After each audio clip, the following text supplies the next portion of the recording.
I got too close and I scared him off. That's where he was sitting.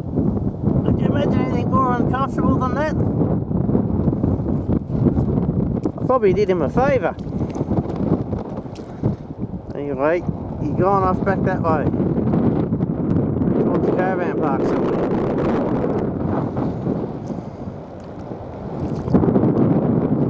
Nearly at the water.